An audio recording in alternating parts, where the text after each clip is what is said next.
අචින්ත්‍යයි කියන්නේ ඔබටවත් මටවත් මේ ලෝකෙ වෙන සාමාන්‍ය මනුස්සයන් කිසිම කෙනෙකුට අපේ නුවණකින් ඒක එහෙම වෙන්නේ කොහොමද? එහෙම අපිට හිතලා තර්ක කරලා අපේ බුද්ධියෙන් අපි විමසලා අපට තේරුම් ගන්න පුළුවන් සම්පූර්ණයෙන් තේරුම් ගන්න පුළුවන් විෂයක් නෙමෙයි. මේ කර්ම විපාක විෂය සම්පූර්ණයෙන් වැටහෙන්නේ ලෝතර බුදුරජාණන් වහන්සේලාට. ඒ නිසා ධර්මයේ සඳහන් වෙනවා කම්ම විපාකෝ අචින්ත්‍යෝ. මේ කර්ම විපාක විෂය අචින්ත්‍යයි. ඒ අචින්ත්‍යයි කියන්නේ අචින්ත්‍ය විෂය ලෝතර බුදුරජාණන් වහන්සේලාට පමණයි වැටහෙන්නේ.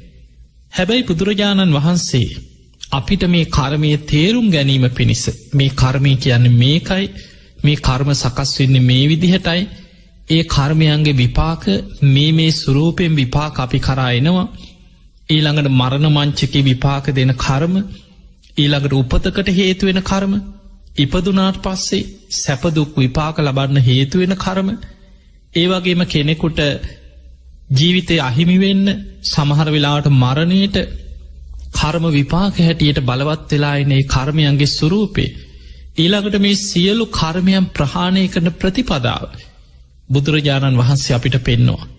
හැම බුදු කෙනෙක්ගේම අනුශාසනාව ගත්තහම ඔබ දන්නවා මේ ලෝකෙ මේ විශ්වයේ පහළ වෙන සෑම බුදුරජාණන් වහන්සේගේ අනුශාසනාව කැටි වෙනවා ගාථාවකට. සබ්බ පාපස්සා කරන සියලු පාප යකුසල කර්මයන්ගෙන් වළකින්න, කුසලස් උපසම්පදා පුළුවන් තරම් පින් කරන්න, කුසල් වඩන්න, සචිත්ත පරියෝදපනං සුවචිත්තය තමන්ගේ හිත දමනය කරගන්න කියනවා. ඒ තම් බුද්ධානුශාසනා. මේක තමයි බුදුරජාණන් වහන්සේලාගේ අනුශාසනාව. මෙන්න මේ අනුශාසනාව තුලයි බුදුවරු පහළ වෙලා ලෝකයාට නිවන් මඟ දේශනා කරන්න, ලෝකයාට සසර දුකින් මිදෙන මාර්ගයේ දේශනා කරන්න. ඒ මාර්ගයේ තුල අකුසල් ප්‍රහාණය කරමින්, කුසල් දියුණු කරගනිමින්, හිත දමනය කරගනිමින් ධර්මාවබෝධය පිණිස යන මාර්ගය.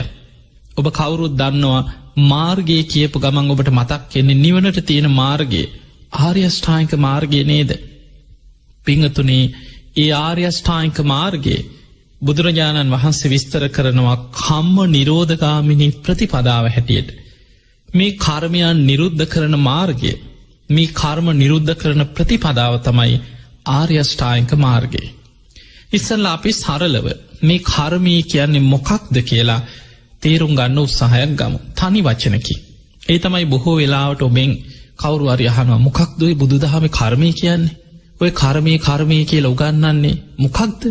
දැන් ඔබෙන් කවුරු හරි ඇහුවොත් අපි දන්නවා සමහර ලාවට අපි ධර්ම දේශනාවලදී පිරිසගෙන් මේ ප්‍රශ්නේ අහපුවාම එක එක්කෙනා එක එකද සමහරු කියනවා මේ ක්‍රියාව කරන දේ.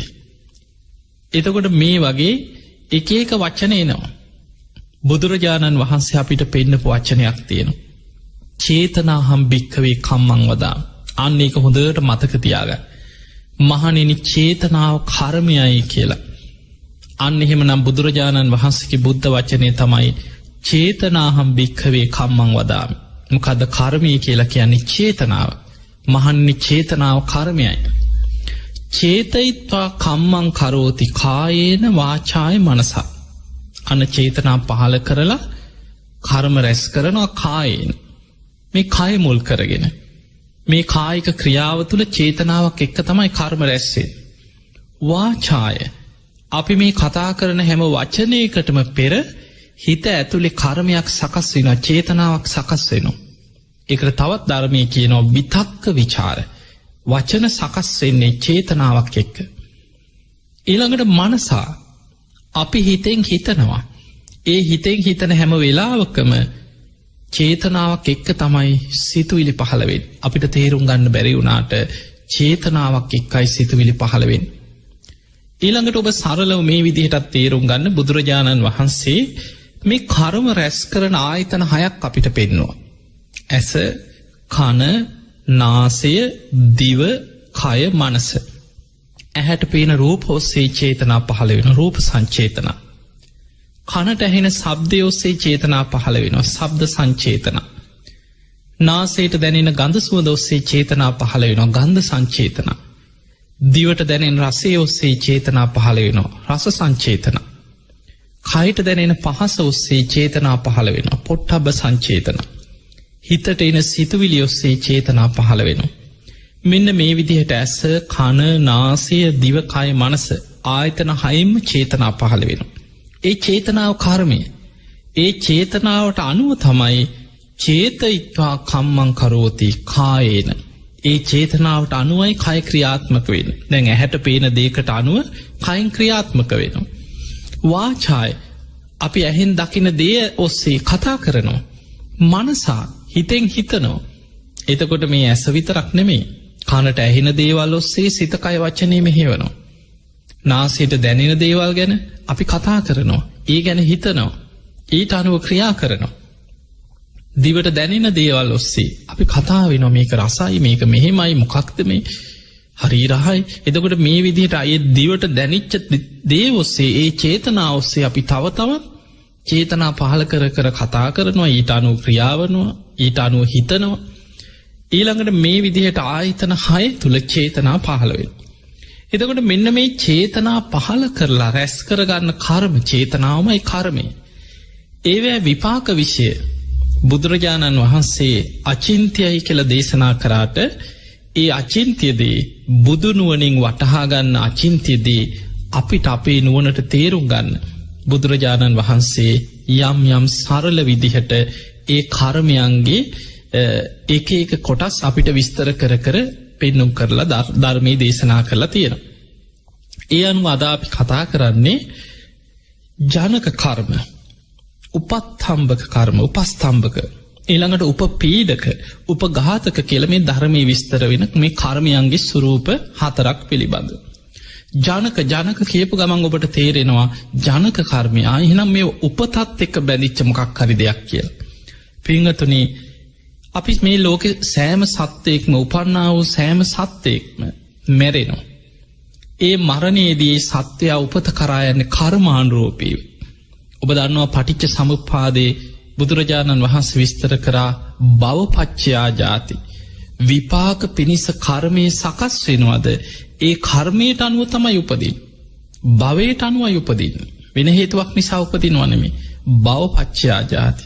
විපාක පිණිස කර්මයේ හැදෙනවද? ඒ කර්මයට අනුව උපදිනවා. කාම භව, රූප භව, අරූප භව කියලා පටිච්ච සම්පාද විස්තර වෙනවා. කාම ලෝකේ මේ සතර අපාය, මනුස්ස ලෝක, දිව්‍ය ලෝක මේ සියල්ල අයිති පංච කාමයන්ගෙන් යුක්ත කාම ලෝකෙට. ඒ කාම ලෝකෙ කොහේ හෝ විපාක පිණිස කර්මයක් හැදෙනවද? කුසල් අකුසල් මත. අකුසල් මත අපාය උපත පිණිස කර්ම හැදෙනවා. එකත් කාම ලෝකෙම තැන. ඊළඟට පින් කරපු කෙනාට දිව්‍ය ලෝකෙක වෙන්න පුළුවන්, මනුස්ස ලෝකෙ සැප ඇති තැනක වෙන්න පුළුවන්. ඒ පිනට අනුව විපාක පිණිස කර්මය හැදෙනවා. එතකොට ඒ කර්මයට අනුව යා කාම ලෝකෙ උපදිනවා.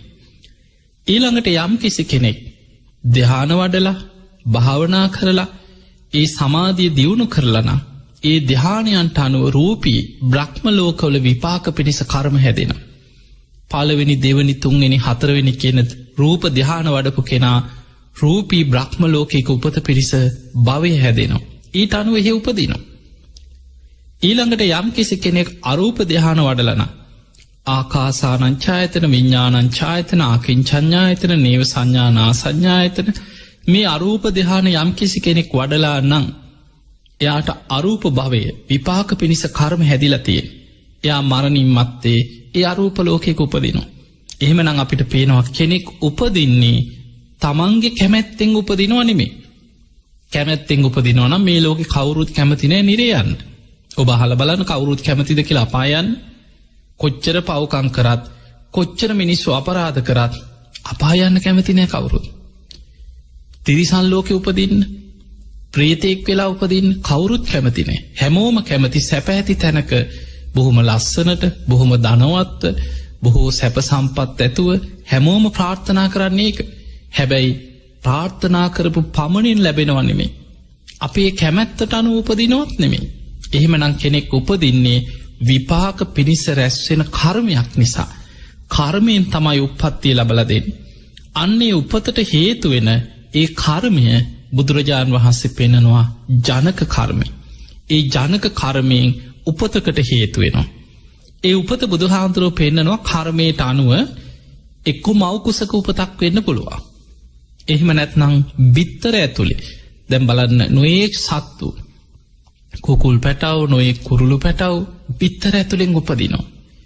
ඊළඟට තෙත් පරිසරය මුල් කරගෙන සත්තු උපදිනවා. ඔබ දැකලා ඇති කුණු කානුවල අසූචි ගොඩක වෙන්න පුළුවන්, අසූචි වලක වෙන්න පුළුවන්. කුණු වෙලා යන එළවලු ටිකක් මස් කෑල්ලක ඔච්චර පණුව හට ගන්නවද? එතකොට ඒ තෙත් පරිසරයක් මුල් කරගෙන ජීවීන් පහළ වෙනවා. ඊළඟට ඕපපාතිකව කර්මානුරූපීව සම්පූර්ණයෙන්ම අංග සම්පූර්ණ ශරීරයක් ඇතුව සැනින් පහළ වෙනවා. දෙවියන් පහළ වෙන්නේ එහෙම. බ්‍රහ්ම ලෝකේ බ්‍රහ්මයන් පහළ වෙන්නේ මේ විදිහට. නිරේ නිරිසතුන් පහළ වෙන්නේ මේ විදිහට. එතකොට අපිට පේනවා ප්‍රේතයන් මේ වගේ ඕපපාතික ශරීර ඇති සත්වයන් කර්මානුරූපීව ඒ අය උපදිනවා කියන්නේ පහළවීමක් තියෙන්නේ. එතකොට මෙන්න මේ අණ්ඩජ ජලාභුජ සම්සේජජ ඕපපාතික කියන මේ ක්‍රම හතරේ තමන් රැස් කරගත්ත කුසල් අකුසල් අනුව යම් කිසි කෙනෙකුට උපතක් ලබා දෙන්න හේතු වෙන කර්මයට කියනවා ජනක කර්මය. අන්න කෙනෙක්ගේ උපතට හේතු වෙච්ච කර්මය. ඔබ මනුස්ස ලෝකේ ඉපදුනා නම් ඔබ පෙර ජීවිතේ කොහේ හරි ඉඳලා ඔබ මැරෙනකොට ඔබට පිනක් කුසලයක් බලවත් වුණා. අද ඔබට ඒක තේරුම් ගන්න ඔබ මොන වගේ පිනකින්ද ඉපදුනේ කියලා ඔබට ඒක තේරුම් ගන්න තරම් පුබ්බේ නිවාසානුස්සති ඥානයක් චතුප්පාත ඥානයක් ඔබට නැති වුණාට ඔබ පෙර කොහේ හරි හිටපු කෙනෙක්.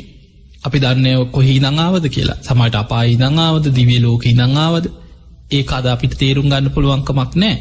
හිත වඩලා හිත දියුණු කරපු කෙනෙකුට ඒක දකින්න පුළුවන්කම තියෙනවා. එතකොට පින්වතුනි අපි පෙර කොහේ හරි හිටියා. ඒ පෙර ජීවිතේ අපි මැරෙනකොට එදා ඒ හිටපු ආත්මෙන් අපි චුත වෙනකොට අපිට ආයමත් මනුස්ස ජීවිතයක මේ වගේ උපතක් ලබන්න පිනක් කුසලයක් බලවත් වුණා. අන්නේ බලවත් වෙච්ච කුසලයේ තමයි ජනක කර්මය. ඒ ජනක කර්මයෙන් අපිව උප්පත්තිය ලබා දෙනවා. අපේ උපත හදලා දුන්න මනුස්ස මව් කුසක උපදින්න අපිට ජනක කර්මයෙන් අපිව තැනකට ගෙනහලා අතහැරියා. එක්ක ඔයා කොහේ හරි මව් කුසකට වෙන්න පුළුවන්. අපි මනුස්ස ලෝකේ ඉපදුණා. සමහර වෙලාවට පින් කරපු කෙනෙක් එයා මැරෙනකොට එයාගේ උපත දිව්‍ය ආත්මයකට වෙන්න පුළුවන්. ඒ සැනින් එයා දිව්‍ය ලෝකෙක පහළ වෙනවා. අකුසලයක් බලවත් වෙච්ච කෙනෙක් තිරිසන් සතෙක්ගේ මව් කුසකට ඇදිලා ගියා වෙන්න පුළුවන්. ඒ වගේ උපතට හේතු වෙන කර්මයට ධර්මයේ විස්තර කරන්නේ ජනක කර්ම. ඔන්න දැන් එහෙමනම් ඔබ මේ ජනක කර්ම කියන්නේ මොනවද කියලා කවුරු හරි ඇහුවොත් ඔබට තේරුම් ගන්න පුළුවන්. කෙනෙක් මැරුණට පස්සේ මරණින් මතු උපත ලබා දීම පිණිස බලවත්වම හේතු වෙන කුසල් අකුසල් මත හේතු වෙන කර්මය තමයි ජනක කර්ම. ඒ ජනක කර්මය කරන්නේ උපතක් ලබලා දෙනවා. දැන් ඔන්න ඉපදුණා.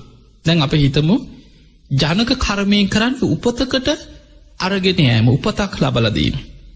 ඉපදුනාට පස්සේ ඒ උපන්නා වූ සත්වයාට ජීවත් වීම පිණිස කුසල් අකුසල් තමන් සසරේ කරපු කර්ම ඔහුට බලවත් වෙන්නට ඕන.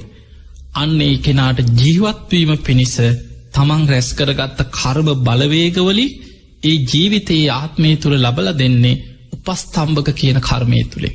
අන්න ඊළඟ කර්මය. දැන් අපි හිතමු සමහරු මව් කුසකට ඇදිලා ආවට මනුස්ස ලෝකේ ජීවත් වෙන්න අවශ්‍ය නැහැ. ජනක කර්මයේ මව් කුසකට ඇදිලා එනවා.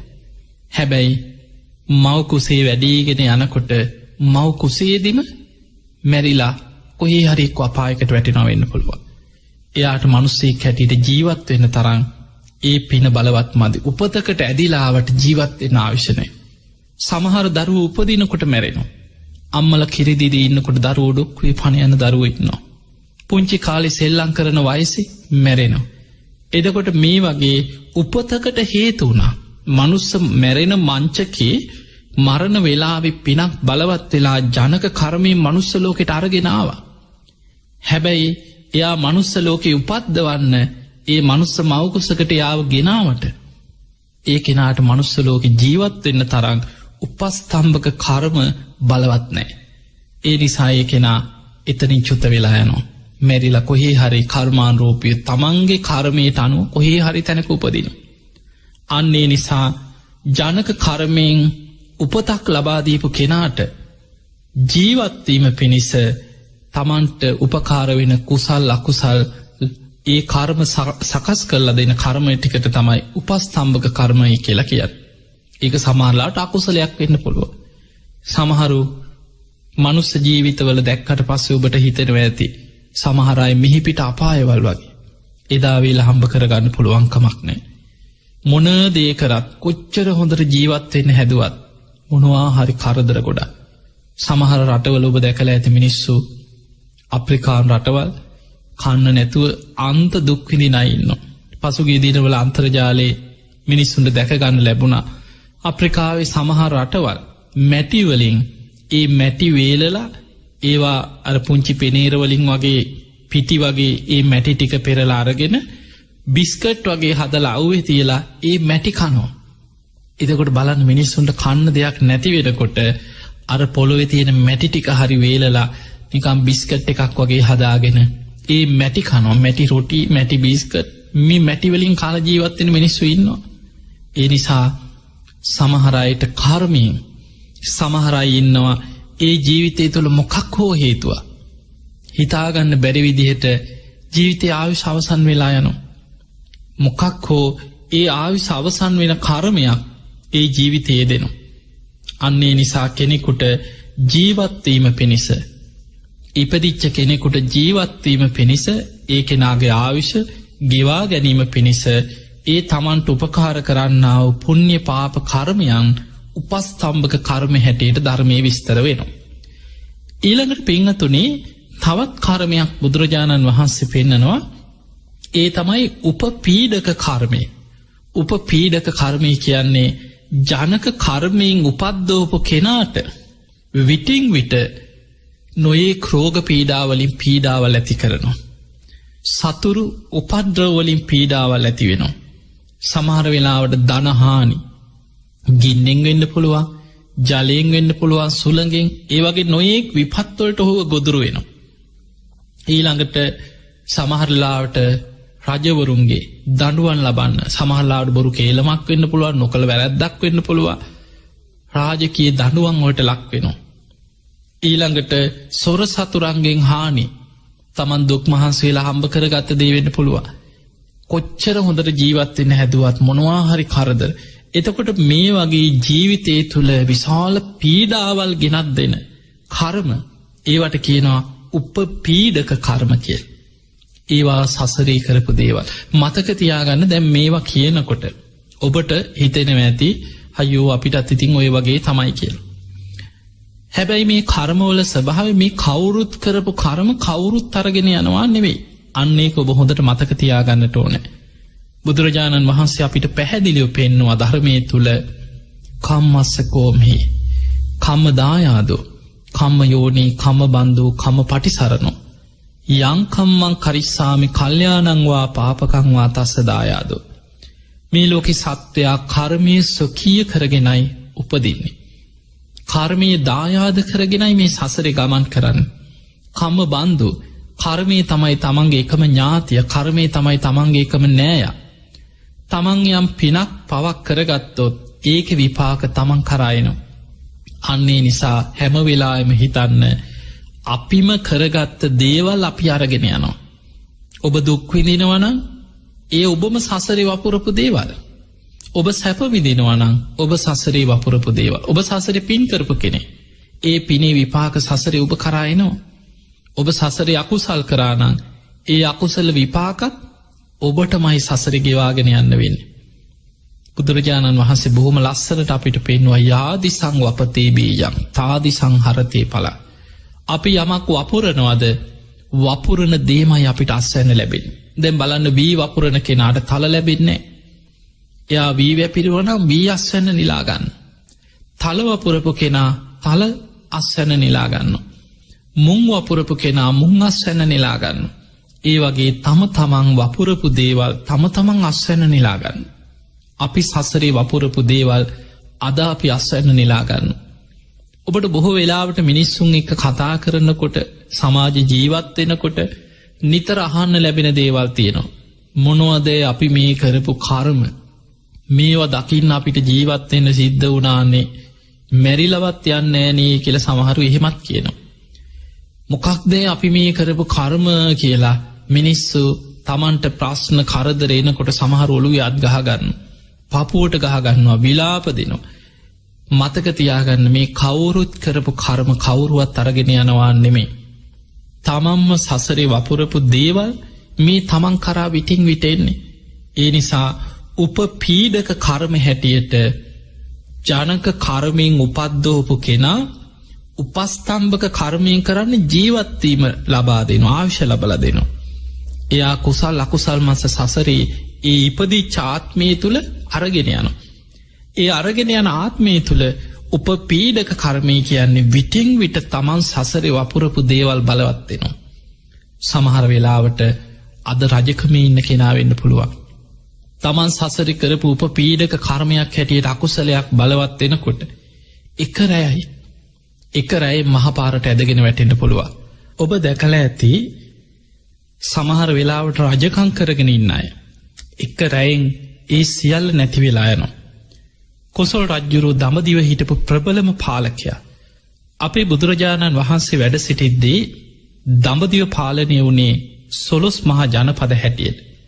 අංග මගද කසී කෝසල වජ්ජි මල්ල ඔය වගේ 12 මහා ජනපද තිබුණේ. ඒ අතර ශාක්‍ය වංශිකයෝ බුදුරජාණන් වහන්සේ කියන්නේ ශාක්‍ය වංශික කෙනෙක්. මේ රාජ වංශ අතර තිබිච්ච උසස්ම වංශය හැටියට ශාක්‍ය වංශය හඳුන්වනවා.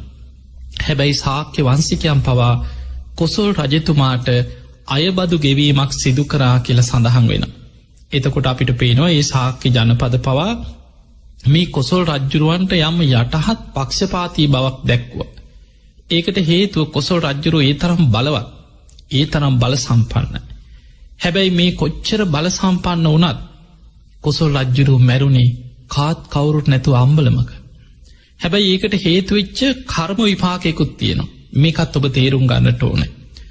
ඒ තමයි අපේ බුදුරජාණන් වහන්සේ සැවැත්නුවර ජේතවනාරාමේ වැඩ ඉන්නකොට විශාල වශයෙන් මිනිස්සු බුදුරජාණන් වහන්සේ මුණගැහෙන්න බණහන්නේ නවා.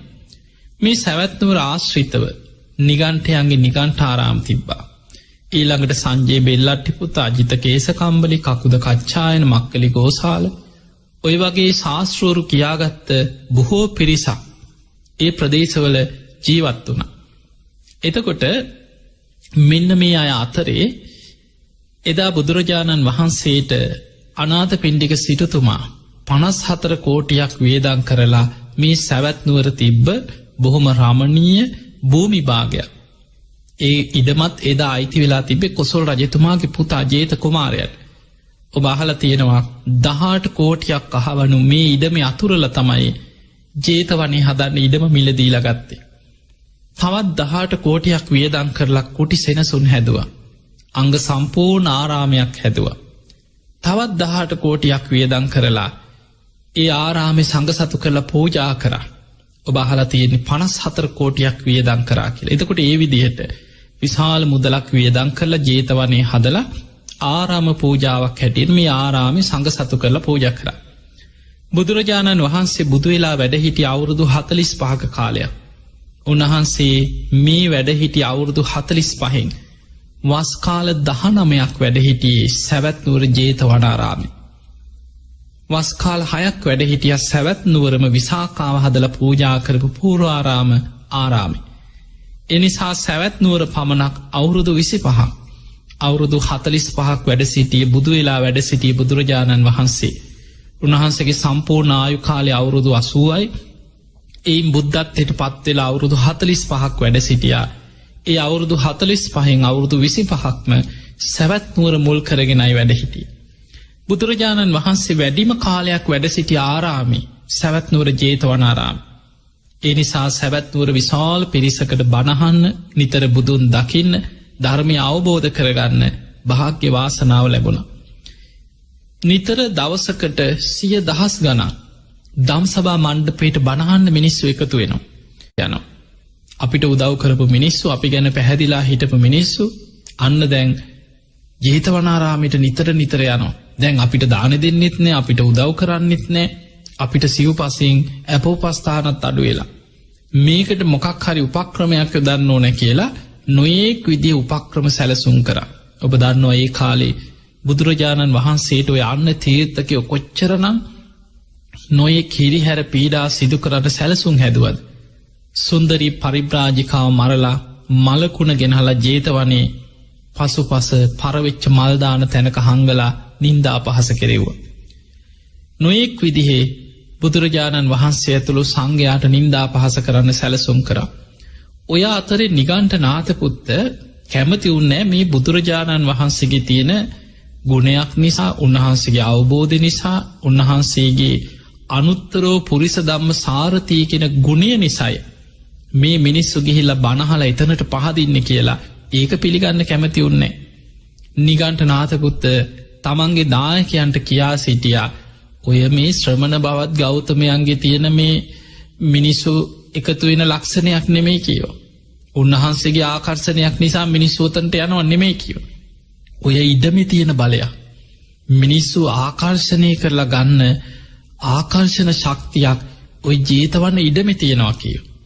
ඒ නිසා අපිටත් ඔය ජේතවනේ ළඟින්ම ඒ ඉඩමෙම කෙලවරක අල්ලපු වැටේ ආරාමයක්, නිගණ්ඨාරාමයක් හදාගන්න පුළුවන් වුණොත් අපිටත් පෙන්වන්න පුළුවන් කීවා සෙනකගෙන් පුරෝලා. මේක පිළිගත්තා නිගණ්ඨයෝ සරණ කිය. නිගණ්ඨයන් කියන ඔක්කොම හරි සාදු කියාගෙන හිටපු පිරිස මේක පිළිගත්තා. පිළි අරගෙන ඒ අය විශාල මුදලක් එකතු කරා. නිගණ්ඨ කියා හිටිය මේක ලේසි නෑ, මේ ඉඩම් ඔක්කොම අයිති රජ්ජුරුවන්ට, රජ්ජුරුවන්ගේ පුතාට.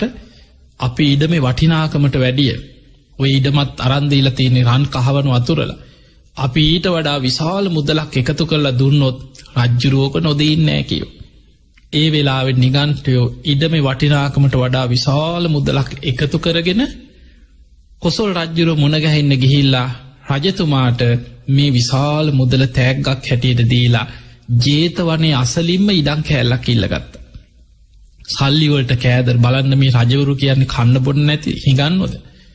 නමුත් මේ මුදල් වලට තියෙන කෑදරකම පෙරේතකමත් එක්ක අර සල්ලි ටික දැක්කට පස්සේ ඒ වෙලාවේ ජේතවනේ අසල මල්ලපු ඇටේ ඉඩම් කෑල්ලක් හිමීට රජ්ජුරුව දුන්නා. නිගණ්ඨයන්ට දුන්නා. හැබැයි රජ්ජුරුව දන්නවා මේ කරේ වැරදි වැඩක්. බුදුරජාණන් වහන්සේ මුණ ගැහෙන්නත් යනවා, ගිහිල්ලා වැඳගෙන බණහන විදිහටත් ඉන්නවා. හැබැයි මේ වගේ ජේතවනයට විරුද්ධව අන්න තීර්ථකයන්ට එතනින්ම විශාල මුදලක් අරගෙන ඉඩමකුත් දුන්නා. දැන් ඔය අතරේ දවසක් බුදුරජාණන් වහන්සේට ඇහෙනවා විශාල පිරිසක් ඇවිල්ලා කෑකෝ ගහන. මොකද නිගණ්ඨයෝ කියන්නේ මේ සංවරයක් තියෙන පිරිසක් නෙමෙයි. පිරිස කෑකෝ ගහනවා, ගොඩනැගිලි හදන්න දැන් පොළොව සුද්ධ කරනවා. ජේතවනයේටම අල්ලපු ඇටේ. බුදුරජාණන් වහන්සේ ආනන්ද හාමුදුරන්ට කතා කරලා කියනවා, ආනන්දේ මේ කෙවුලු කෑ ගහනවා වගේ පිරිසක් කෑකෝ ගහනවා, චුට්ටක් ගිහින් බලන්න කිය මොකද මේ කියලා. ආනන්ද හාමුදුරුවෝ ගිහිල්ලා විස්තර බලාගෙන ඇවිල්ලා බුදුරජාණන් වහන්සේට කියනවා, සාමණේනි භාග්‍යවතුන් වහන්සේ මේ ජේතවනාරාමයෙන් මේ එහා පැත්තේ මේ අල්ලපු ඇටේ ජේතවනයේට මායින් වෙන්න නිගණ්ඨයෝ ආරාමයක් ඉදි කරනවා කියෝ. මේ රජ්ජුරුව සතු මේ ඉඩමේ ආරාමයක් හදන මේ රජ්ජුරුවන්ගෙන් ඉඩම ඉල්ලගෙන තමයි කියෝ. ඒ වෙලේ බුදුරජාණන් වහන්සේ සංඝයා රැස් කරලා බුදුරජාණන් වහන්සේ දන්නවා මේ ආගමික කණ්ඩායම් දෙකක් නිතර ගැටුම් ඇතිවෙන පිරිසක්. එතකොට මේ ජේතවනේ මල්ලපු ඇටි ආරාමයක් හැදවා කියන්නේ භික්ෂුන් වහන්සේලාට ඉදිරියේ ධර්මදේශනා කරනකොට, බණ භාවනා කරනකොට, උන්වහන්සේලාගේ ආගමික වතාවත් කරනකොට මේ අයගේ නිතර ප්‍රශ්න ගැටුම් ආරවුල් ඇති වෙන්න පුළුවන්. ඒ නිසා බුදුරජාණන් වහන්සේ සංඝයා රැස් කරලා සාරිපුත්ත මහරහතන් වහන්සේ මේ බුද්ධ ශාසනයේ දෙවනි කෙනා සාරිපුත්ත හාමුදුරුවෝ, බුදුරජාණන් වහන්සේ ළඟට ඉන්න දෙවනි ශ්‍රාවකයා තමයි සාරිපුත්තයන් වහන්සේ. බුදුරජාණන් වහන්සේ සාරිපුත්ත හාමුදුරන්ට පැවරුවා, සාරිපුත්ත ඔබම යන්න. ඔබ ගිහින් බුදුරජාණන් වහන්සේගේ වචනේ මේ රජ්ජුරුවන්ව දැනුවත් කරන්න, මේ දේ කරන්න එපා. ඒ අයට වෙන ඕන තැනකින්, හොඳ තැනකින් ආරාමයක් හදන්න ඕන තරම් උදව් කරාට රජ්ජුරුවන්ගේ අනුග්‍රහය දුන්නට ඒක කමක් නෑ. හැබැයි ජේතවනේ අල්ලපු වැටේ මේ නිගණ්ඨයන්ට ආරාමයක් හදන්න ඉඩ දෙන්න එපා. මේක ගැටුමක් ඇතිවෙන්න පුළුවන්. භික්ෂුන් වහන්සේලාගේ කටයුතුවලට බාධා වෙන්න පුළුවන්. ඒ නිසා රජ්ජුරුවන්ව දැනුවත් කරන්න කියලා සාරිපුත්ත හාමුදුරන්ට පැවරුවා. සාරිපුත්ත මහරහතන් වහන්සේ රජ්ජුරුව දැනුවත් කරන්න යනකොට රජ්ජුරුව දැනගත්ත ඈතින් සාරිපුත්ත හාමුදුරුවෝ එනවා. දැන් පගාව අරගෙන වැඩියෙන් සල්ලි අරගෙන මේ ඉඩම දීපු රජ්ජුරුව දැනගත්ත මේ එන්නේ නම් මේකට තමයි. රජ්ජුරුව හැංගුණා. මුණ දෙන්න පුළුවන්කමක් නෑ. රජ්ජුරුව මාලිගාවම හැංගුණා. හැංගිලා රාජකීය ඒ බටයන්ට රජ්ජුරුවන්ගේ පිරිසට සේවකයන්ට කිව්වා සාරිපුත්තයන් වහන්සේ ආවහම මේ මම නෑ කියාපල්ලා කියලා.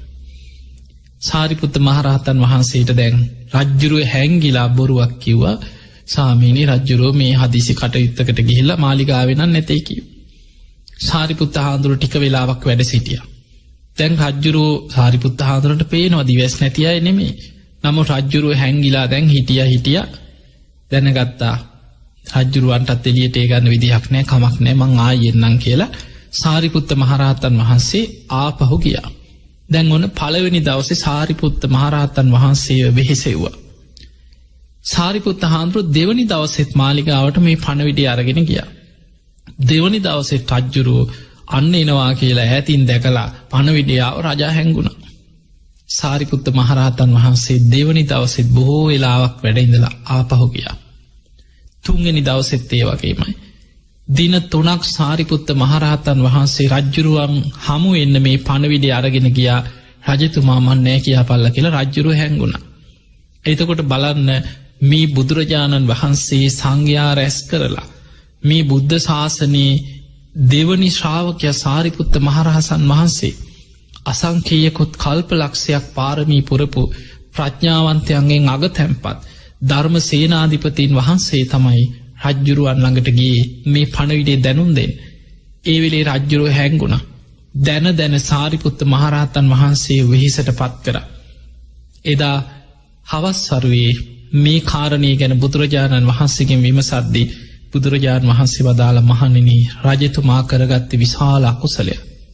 මේ සංඝයා අතර ගැටුමක් බේදයක් ඇති කරවන්න හේතු වෙන ආකාරයට මේ ජේතවනේ ළඟම මේ ඉඩම දීලා ඒ විතරක් නෙමේ රජතුමා දැනුවත් කරන්න යද්දී දැන රජ්ජුරුව සැඟවිලා සාරිපුත්ත මහරහතන් වහන්සේ වෙහෙසෙව්ව දින 3ක්.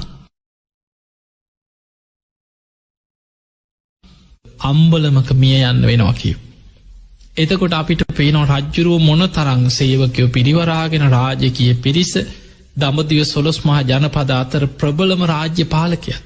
හැබැයි කර්ම විපාකවලින් බේරෙන්න පුළුවන්කමක් නෑ. උපපීඩක කර්ම කියලා කියන්නේ කෙනෙක් ජනක කර්මයෙන් උපද්දවනු. ඒ ඉපදිච්ච සමහර රජ පවුලේ රාජ කුමාරයෙක් හැටියට කොසල් රජ්ජුරුවන් රජ වෙන්න නම් රාජකීය පවුලක එදා ඉපදුණා. උපත ලබලා දුන්න ජනක කර්මයෙන් හොඳ තැනක ඊළඟට උපස්තම්භක කර්මයෙන් ඒ ජීවත් වෙනකොට තමන්ට බලය රාජ්‍යත්වය මේ හැමදේම එක්ක තමන්ට රාජකීය සියලු වරප්‍රසාද එක්ක බොහොම බලවත් රජෙක් හැටියට රාජ්‍ය කරන්න ඒ ආයුෂ දීර්ඝ ආයුෂ ලබලා දුන්න. ඒ වගේමයි උපපීඩක කර්මය කියලා කියන්නේ තමන්ගේ ජීවිතේ තමන්ම කරපු අකුසල් විටින් විට බලවත් වෙලා සමහර වෙලාවට ලෙඩ රෝග වලින් මිනිස්සු පීඩා විඳිනවා. කොච්චර සල්ලි තිබුණා සමහරු ඉන්නවා හොඳ කරගන්න බැරි ලෙඩක් නිසා ජීවිත කාලෙන් පීඩා විඳිනවා. සමහරලාට කොච්චර ආස වුණත් කෑමක් කන්න බෑ ලෙඩ රෝග. ඊළඟට කොච්චර සල්ලි තිබුණත් සමහරුන්ට හොඳ කරගන්න බැරි ලෙඩ රෝග නිසා එක්කෝ රෝද පුටුවක එක්කෝ එක තැන් වෙලා ජීවිතේ කර්ම විපාක සසරේ අරගෙන යන්න වෙනවා. ඊළඟට සමන් ගොඩනගපු ව්‍යාපාර එක රැයින් කඩාගෙන වැටෙන්න පුළුවන්. එක්කෝ රාජසන්තක වෙන්න පුළුවන්. සමහර වෙලාවට ගින්නකින් සුළඟකින් මොකක් හෝ හේතුවකින් ඒ සියල්ල වෙනසිලා විනාස වෙලා යන්න පුළුවන්. එතකොට මේ වගේ විටින් විට විශාල පීඩාවල් ගෙනත් දෙන කර්ම විපාක බලවත් වෙනවා. ඒවට කියනවා උපපීඩක කර්ම කියලා. ඊළඟ කර්මය තමයි පින්වතුනි උපඝාතක කර්මය. ජනක කර්මයෙන් උපද්දෝපු පුද්ගලයාව එයාගේ ආවිශ අවසන් වෙලා ඒ කෙනාගේ ජීවිතේ උපඝාතක කියනකොට ඔබට තේරෙනවා ඝාතනය වෙන ආකාරයේ කර්ම විපාක බලවත් වෙනවා. ඒ කර්ම විපාකේ නොසිතපු දෙයක් වෙන්න පුළුවන්. සමහර වෙලාවට සතුරු කුමන්ත්‍රණයකින් ඝාතනය වෙන විදිහට කර්ම විපාකය සකස් වෙන්න පුළුවන්. එක්ක අනතුරක් වෙන්න පුළුවන්, ඇක්සිඩන්ට් එකක් වෙන්න පුළුවන්. සමහර වෙලාවට සමහර පුද්ගලයෝ මේ පාරේ යනකොට ඔබ දැකලා ඇති සමහර එක්ක අන්තර්ජාලයෙන් වෙන්න පුළුවන්, සමහර රූපවාහිනී මාධ්‍ය වලින් වෙන්න පුළුවන්, ඔබ දැකලා ඇති ප්‍රවෘත්ති විකාශනවල වෙන්න පුළුවන්. සමහර වෙලාවට පාරේ යනකොට එක්ක වාහනයක යන ටයර් එකක් ගැලවිලා ඇවිල්ලා විශාල පිරිසක් යන අතර එක පුද්ගලයෙක්ගේ කොළුවට වදිනවා. එක්ක සමහරලාට ලයිට් කණුවක් කඩාගෙන වැටෙනවා මේ පාරේ යන කෙනෙකුට. එක්ක යන වාහනයක මොනවා හරි දොරක් ගැලවිලා හරි ටයර් එකක් ගැලවිලා හරි පාරේ යන පුද්ගලයෙක්. එක්ක සමහර වෙලාවට මේ ගෙදර වාඩි වෙලා ඉන්නකොට එක්ක වහලි පැත්තක් කඩාගෙන ඇඟට වැටෙනවා.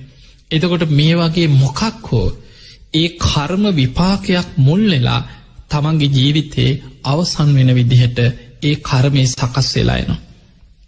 එනිසා පින්වතුනි, උපඝාතක කියන්නේ ජනක කර්මයෙන් උපද්දෝපු පුද්ගලයා නසන්නා වූ ඔහුගේ ජීවිතයේ අවසන් වෙන්න බලවත් වෙන යම් කර්මයක් ඇද්ද ඒ කර්මය උපඝාතක කර්මී හැටියට සඳහන් වෙනවා.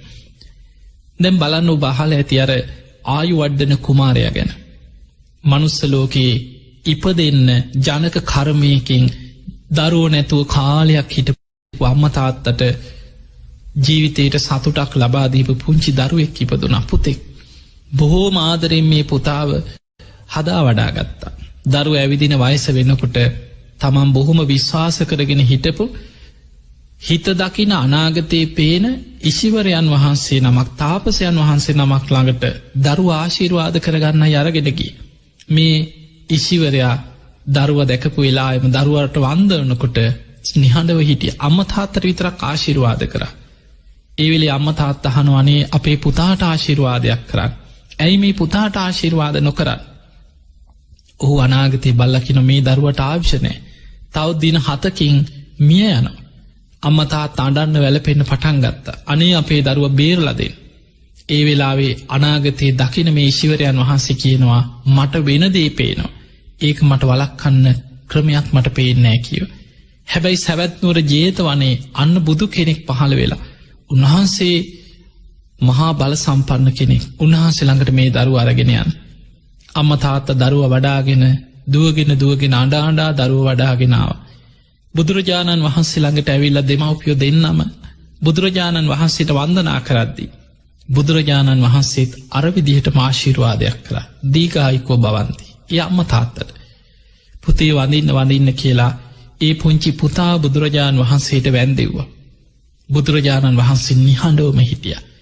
අම්මා තාත්තට සැකේ තවත් වැඩි. අනේ ස්වාමීනි, මේ අපේ එකම පුතා, මේ දරුවා බොහෝ වාහාර වෙලා ලැබිච්ච දරුවෙක්, මේ පුතාට ආශිර්වාද කරන්න. බුදුරජාණන් වහන්සේත් වදාලා, මේ දරුවට ආයුෂ නැහැ. මේ දරුවා තව ටික දවසකින් මිය යනවා කියෝ. මේ දරුවට ආයුෂ නැහැ. ඒ වෙලාවේ අර අම්මා තාත්තා මේ කාරණේ කියනකොට පින්වතුනි හඬන්න වැළපෙන්න පටන්, අනේ අපේ දරුවා බේරලා දෙන්න කියෝ. බුදුරජාණන් වහන්සේ ඒ වෙලාවේ බුදුවැසින් බලලා කියනවා, තථාගතයන් වහන්සේට වෙන දේ පේනවා. හැබැයි බේරගන්න ක්‍රමයක් බුදුරජාණන් වහන්සේට පේන්නේ නැහැ. වෙන දේ විතරක් පේනවා. මෙන්න මේ දේ වෙනවා කියලා. බේරගන්න ක්‍රමයක් බුදුරජාණන් වහන්සේට පේන්නේ නැහැ. බුදුරජාණන් වහන්සේ අර තාපසයා දැක්කේ නැහැ බේරගන්න ක්‍රමේ. බුදුරජාණන් වහන්සේ දැක්කා මේ දරුවා බේරගන්න ක්‍රමයක් තියෙනවා. ඒ තමයි පිනක් බලවත් කරලා මේ දරුවා බේරගන්න පුළුවන්. ඒක බුදු කෙනෙක් විතරයි දැක්කේ. අර තාපසයට දකින්න ලැබුණේ නැහැ. පින්වතුනි, මේ වෙලාවේ බුදුරජාණන් වහන්සේ උපක්‍රමයක් කිව්වා. මේ දරුවා තියාගෙන පුළුවන් දැහුවා දින 7ක් පිරිත් මණ්ඩපයක් හදලා දරුවා තියාගෙන පිරිත් කියන්න. අම්මා තාත්තා කිව්වා, අනේ අපි කියන දෙයක් කරන්නම් දරුවගේ ජීවිතේ බේරගන්න. භික්ෂුන් වහන්සේලා ජේතවනාරාමයෙන් ලබලා දුන්නා. දින 7ක් මහා සංඝයා වඩම්මලා පිරිතක් කිව්වා. දරුවා මැද තියාගෙන 7 වෙනි දවසේ පිරිත අවසන් වෙනකොට බුදුරජාණන් වහන්සේත් ඒ පිරිත් මණ්ඩපේට ඒ පිරිත දේශනා කරන තැනට බුදුරජාණන් වහන්සේත් වැඩම කරා. පිරිත අවසන් වුණාට පස්සේ ඒ පුංචි පුතාව අරගෙන වැන්දෙව්වා. එතනදි බුදුරජාණන් වහන්සේ ආශිර්වාද කරා, දීඝායුකෝ භවන්ති, දීර්ඝායුෂ ලැබේවා. අම්මා තාත්තට හරි සතුටුයි. අනේ ස්වාමීනි, අපේ පුතාට දැන් ආයුෂ ලැබුණාද? බුදුරජාණන් වහන්සේ වදාළ, මේ දරුවට අවුරුදු 120ක්ම ආයුෂ තියෙනවා. ඒ කෙනාත් එදා නම තිබ්බයි පුංචි පුතාට ආයු වඩ්ඩන කුමාරය, ආයුෂ වැඩිච්ච කුමාරය.